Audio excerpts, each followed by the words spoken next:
Greetings, tax tip lovers, and welcome to this week's top property tax tactics in just 5 minutes. Come, gather round, people, and let me share with you the story of Harold, who was a highly skilled whitesmith. Harold told me a whitesmith is an expert in things ending in ing, and those I can mention here include filing, lathing, burnishing, and polishing, all of them forms of metal finishing, apparently. Retirement leaves Harold with more time as a libero-cubicularist. So, yet another ing. Harold ran a successful business for lots of years, but never considered the tax implications of selling it until he came face to face with a purchase offer he couldn't refuse. And he swapped years of hard work for £2 million, or at least he thought he did. On the face of it, that's a great deal, but as his accountant, Peter, realised too late, it created a post-sale problem for Harold, which he didn't have as a business owner. When Harold owned his business, it benefited from 100% business relief, which meant that if he died, his beneficiaries had no inheritance tax to pay. Post-sale, his situation is very different.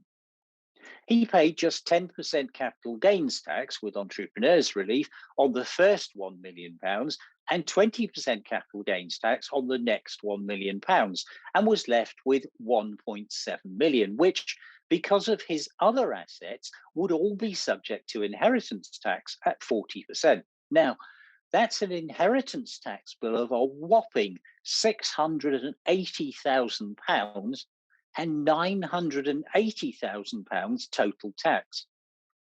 Harold's a recently divorced dad and wanted to review retirement and inheritance tax planning options for the business sale proceeds, some of which he wanted to keep access to during his lifetime and then to pass on to his kids when he dies.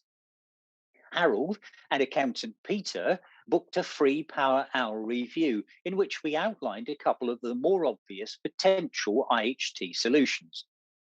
We described two possibilities, one involving plenty of risk, the other not so much.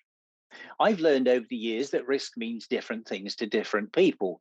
For example, what I call kinky, you might just call Tuesday. One option is that Harold could invest in qualifying business relief assets, and because the investment is made within 36 months of selling his company, replacement relief rules mean Harold's investment is exempt from inheritance tax on day one, assuming he still holds the investment when he dies.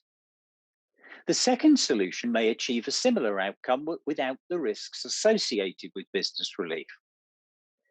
In the UK, there are three types of retirement structure enabled by legislation: personal pensions, SIP, and small self-administered schemes, SAS, are the two mainstream planning vehicles and are the staples of the accounting and financial advice professions. However, if you look a little deeper into legislation, you'll discover there's a third structure enabled in a UK Finance Act of over a decade ago.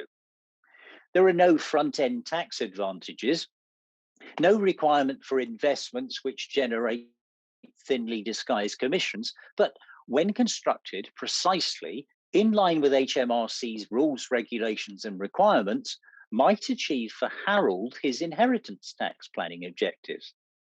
Perhaps the most appealing aspect for him is that he's able to precisely define the level and type of investment risk which is acceptable to him, and that ranges from zero to lots.